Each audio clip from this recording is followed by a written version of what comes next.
Assalamualaikum warahmatullahi wabarakatuh. Saya Andi Nur Fadila, stambuk F221-18498 sebagai moderator dari kelompok 8. Baiklah, langsung saja kami dari kelompok 8 akan mempresentasikan tentang jenis-jenis permukiman. Tapi sebelum itu, ini adalah nama anggota kelompok kami.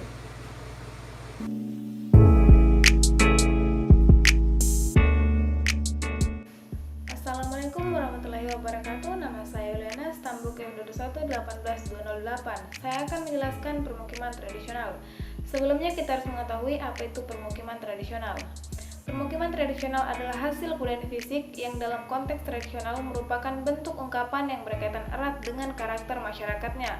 Dalam pertumbuhan dan perkembangannya, kebudayaan fisik tersebut dipengaruhi oleh sosio-kultural dan lingkungan. Perbedaan wilayah kondisi alam dan latar budaya akan menyebabkan perbedaan dalam ungkapan arsitekturnya. Selanjutnya, ciri-ciri permukiman tradisional. Yang pertama, kehidupan masyarakat bersifat tradisional baik dalam teknologi, orientasi, organisasi, maupun pengolahan. Yang kedua, orientasi tradisional tercermin dari motif pergerakan yang ditujukan untuk mencari keuntungan maksimal. Penggunaan sumber daya yang tidak optimal, kurang tanggap terhadap rangsangan dari luar sebagai peluang memajukan diri. Yang ketiga, ikatan kekeluargaan masyarakat sangat kuat, taat pada tradisi, kaidah-kaidah sosial. Selanjutnya, unsur permukiman tradisional. Yang pertama, daerah dan letak yang diartikan sebagai tanah yang meliputi luas, lokasi, dan batas-batasnya yang merupakan lingkungan geografis. Yang kedua, penduduk meliputi jumlah, struktur umur, struktur mata pencarian yang sebagian besar bertani. Yang ketiga, tata kehidupan meliputi corak atau pola tata pergaulan dan ikatan-ikatan warga desa. Yang selanjutnya, pola permukiman tradisional. Pola permukiman dapat... Perkenalkan, nama saya Nur Rafila, stambuk F221-14148.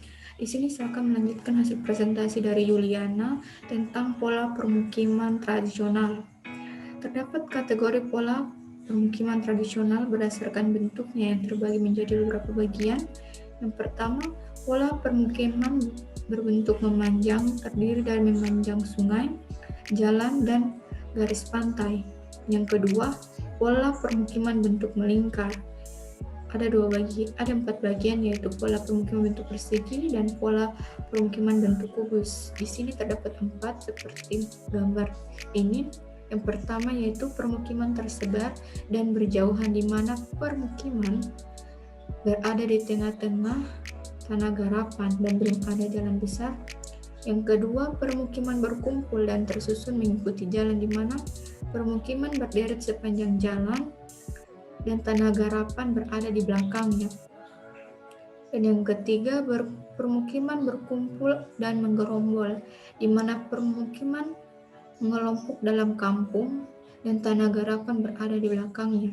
Dan yang keempat, permukiman berkumpul dan tersusun melingkar mengikuti jalan, di mana permukiman berderet sepanjang jalan dan tanah garapan berada di belakangnya. Dan selanjutnya yaitu bagian E, faktor-faktor pola kehidupan masyarakat tradisional. Yang pertama, ketergantungan terhadap alam. Yang kedua, derajat kemajuan teknis dalam penguasaan dan penggunaan alam. Yang ketiga, struktur sosial yang berkaitan dengan 2 faktor, yaitu struktur sosial geografis dan struktur pemilikan dan penggunaan tanah. Yang terakhir yaitu contoh permukiman tradisional. Di sini kami mengambil contoh Kampung Naga yang terletak di Jawa Barat. Kampung Naga secara administrasi terletak di Desa Neglasari, Kecamatan Selau, Kabupaten Tasikmalaya, Jawa Barat. Ini adalah kampung tradisional yang masyarakatnya hingga kini tetap konsisten dengan pola hidup Sunda Buhun atau tradisional. Luasnya sekitar 1,5 hektar dan disebut Leung Biu. Warga Naga percaya bahwa hidup mereka tak akan selamat jika hutan tidak dirawat. Di pinggiran kampung yang dilingkupi kolam ikan terdapat sebuah masjid, 1 balai kampung, dan 1 bangunan utama yang disebut Bumi Agung. Ketiga bangunan itu menjadi pusat formasi rumah-rumah di sana. Dilihat dari ketinggian rumah-rumah kampung, terlihat berbaris rapi, semua sejajar dalam posisi timur barat, dan terdapat 103 rumah penduduk. Jumlahnya tetap, tidak boleh bertambah dan dikurangi.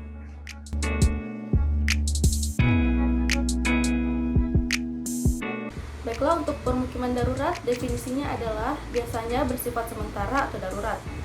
Dan timbulnya permukiman ini karena adanya bencana alam. Untuk menyelamatkan penduduk dari bahaya banjir, maka dibuatkan permukiman darurat pada daerah atau lokasi yang bebas dari banjir. Salah satu faktor yang mempengaruhi permukiman darurat adalah bencana alam. Kemudian ada pola jenis permukiman darurat. Pola jenis permukiman ini yaitu pola terpusat atau nukleat. Pola terpusat merupakan pola permukiman penduduk di mana rumah-rumah akan dibangun memusat pada satu titik. Pola terpusat umumnya ditemukan pada kawasan di desa-desa yang terletak di kawasan pegunungan. Pola ini biasanya dibangun oleh penduduk yang masih satu keturunan. Namun pada kasus ini, yaitu permukiman darurat, pola ini digunakan sebagai pengungsian sementara bagi para korban bencana alam sehingga dibangun pada satu tapak. Baiklah, untuk contoh permukiman darurat yaitu huntara atau hunian sementara.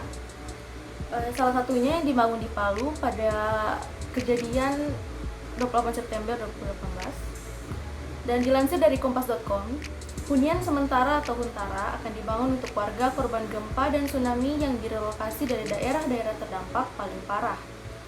Bentuk huntara ini direkomendasikan berupa rumah kopel atau couple yang bisa diisi oleh beberapa keluarga dengan tanah lebih luas. Huntara ini juga akan dilengkapi dengan sanitasi, air bersih, fasilitas umum dan sosial, dan infrastruktur yang memadai. Lokasi huntara tidak jauh dari aktivitas keseharian warga korban bencana. Contohnya untuk nelayan. Akan dipilih lokasi huntara yang tidak terlalu jauh dari aktivitas mereka melaut. Sementara untuk warga yang direlokasi dari Balaroa dan Petobo di Kota Palu, serta Jono Oge di Kabupaten Sigi, sebagian wilayah terdampak paling parah akan dibuatkan huntara di lahan-lahan hak guna usaha atau HGU milik BUMN atau swasta yang tidak digunakan.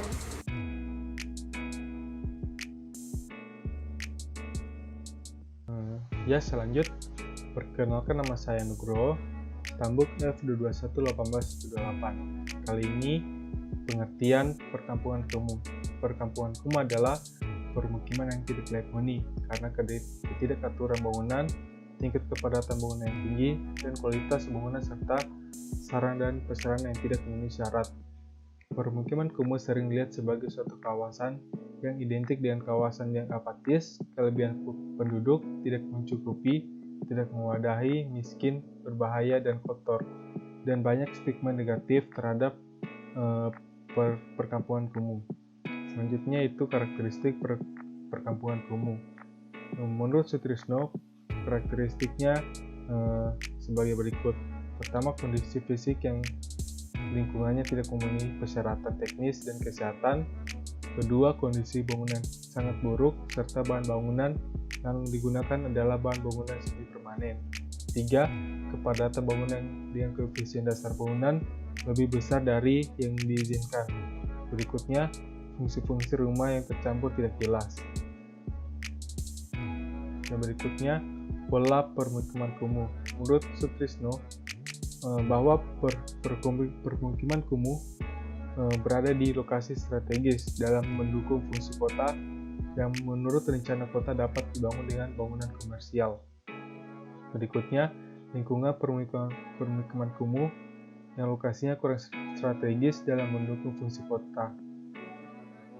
Berikutnya, lingkungan perumahan kumuh yang berada di lokasi yang menurut rencana kota tidak untuk perumahan, dan lingkungan perumahan kumuh yang berada di lokasi yang berbahaya yang menurut rencana kota disediakan untuk jalur pengaman seperti batasan sungai, jalur jalan kereta api, dan jalur listrik tegangan tinggi. Perkenalkan, nama saya Andi Muhammad Kamil. Saya akan melanjutkan ciri-ciri permukiman kumuh. Ciri-ciri kawasan permukiman kumuh dalam kota dapat ditinjau dari beberapa sudut pandang seperti karakteristik fisik. sosial, ekonomi, dan budaya.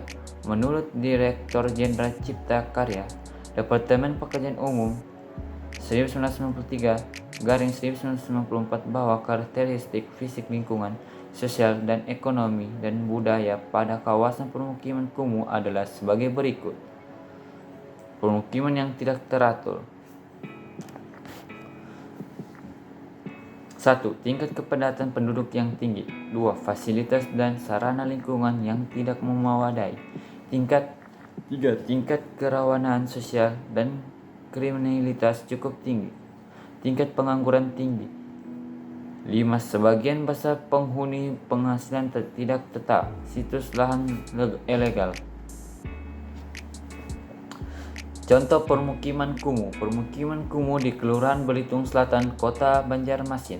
Menurut hasil pendataan oleh pemerintah Kota Banjarmasin, persebaran permukiman kumuh Kelurahan Belitung Selatan terdapat di RT 10 yang termasuk dalam kategori kumuh ringan sebanyak 9 rukun tangga dan kumuh sedang 1 rukun tangga. Dengan luas permukiman kumuh RT 10 sebesar 6,4 ha. Kawasan kumuh terdiri sebanyak rumah kumuh 480 unit dengan persebaran jumlah penduduk 1920 jiwa. Pada kawasan permukiman kumuh Kelurahan Belitung Selatan, Kelurahan Belitung Selatan termasuk dalam kawasan permukiman kumuh perkotaan dengan keadaan bangunan yang padat. Kawasan permukiman kumuh Kelurahan Belitung Selatan memiliki tingkat kepadatan bangunan yang merata. Pada seluruh kawasan permukiman kumuh, tingkat kepadatan tertinggi terdapat di RT 6 sebesar 10,26 unit. Sedangkan tingkat kepadatan rata-rata bangunan di perkampungan Kelurahan Belitung Selatan sebesar 72,84 unit. Angka tersebut memiliki arti bahwa secara umum Kelurahan Belitung Selatan memiliki tingkat kepadatan bangunan yang sedang. Meningkatnya kebutuhan penduduk terhadap kepemilikan rumah tidak sejalan dengan ketersediaan lahan yang ada. Sekian dan terima kasih.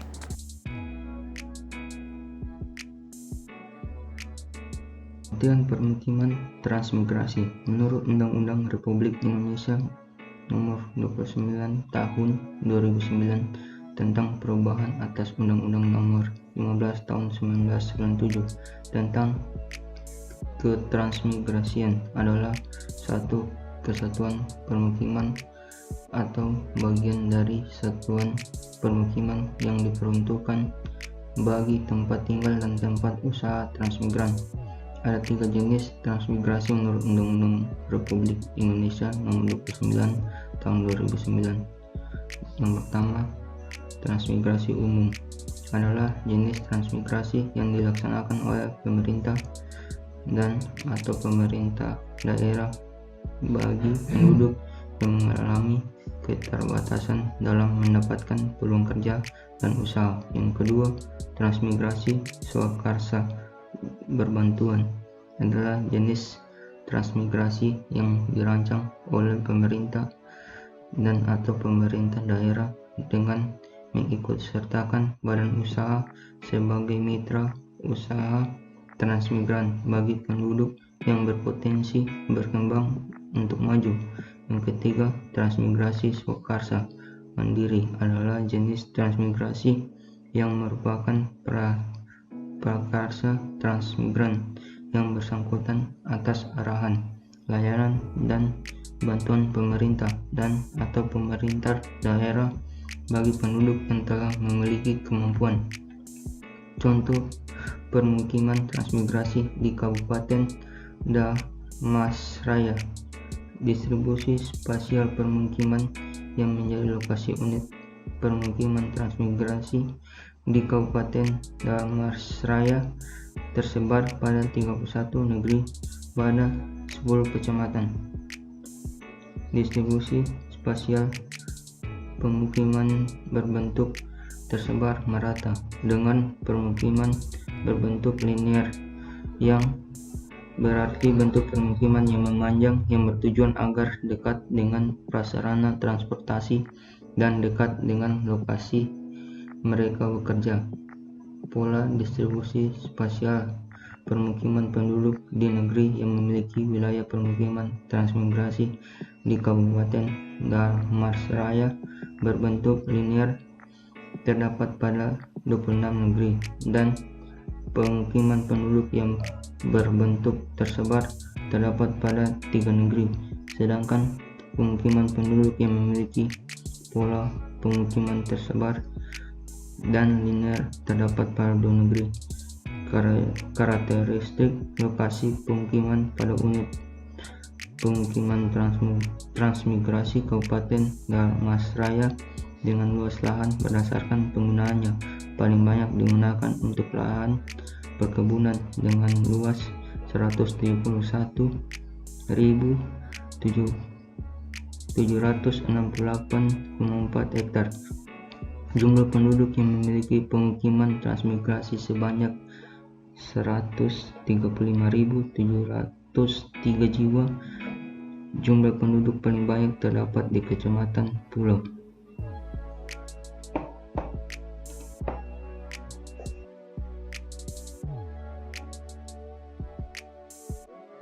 Perkenalkan, nama saya Anissa Ridini Basri dengan stambuk F221-17088. Jadi saya akan melanjutkan presentasi teman saya sebelumnya. Jenis permukiman selanjutnya yaitu permukiman baru. Permukiman ini merupakan jenis permukiman yang direncanakan oleh pemerintah dan bekerja sama dengan pihak swasta untuk mengatasi keterbatasan lahan di kota. Jenis permukiman ini biasanya sudah dilengkapi dengan gedung-gedung sekolah seperti sekolah dasar, SMP, dan lain-lain yang dibangun dekat dengan tempat-tempat pelayanan masyarakat seperti poskesdes ataupun poskesmas, pos keamanan kantor pos, dan lain-lain. Jenis permukiman ini biasanya dibangun dan diperuntukkan bagi penduduk masyarakat yang berpenghasilan menengah ke atas. Dan faktor pembentuknya jenis permukiman ini dapat dikatakan adalah kebutuhan akan lahan yang semakin tinggi dan padatnya penduduk. Dan pola jenis permukiman ini pada umumnya berupa radial maupun klaster. Berpola radial ketika fasilitas umum berada di pusat permukiman, serta klaster jika bangunan dikelompokkan berdasarkan persyaratan fungsional seperti ukuran, bentuk, warna, jarak, dan letak. Contoh permukiman baru. Salah satu contoh jenis permukiman baru yaitu perumahan Gria Setianusa yang berada di Provinsi Riau. Perumahan ini sendiri terletak di Kota Pekanbaru, dan hunian yang ada di perumahan ini terdiri dari beberapa klaster tipe rumah yang berbeda. Selain itu, perumahan ini juga sudah dilengkapi dengan fasilitas tempat ibadah, rekreasi, serta pendidikan yang berupa TK dan sekolah dasar. Baiklah, itu tadi video presentasi dari kami Kelompok 8 mengenai jenis-jenis permukiman. Mohon maaf bila ada salah kata atau kekurangan yang ada pada presentasi kami, karena manusia sesungguhnya tidak luput dari hal-hal tersebut. Terima kasih juga atas waktunya untuk menonton video presentasi kami. Wabillahi taufiq wal hidayah. Wassalamualaikum warahmatullahi wabarakatuh.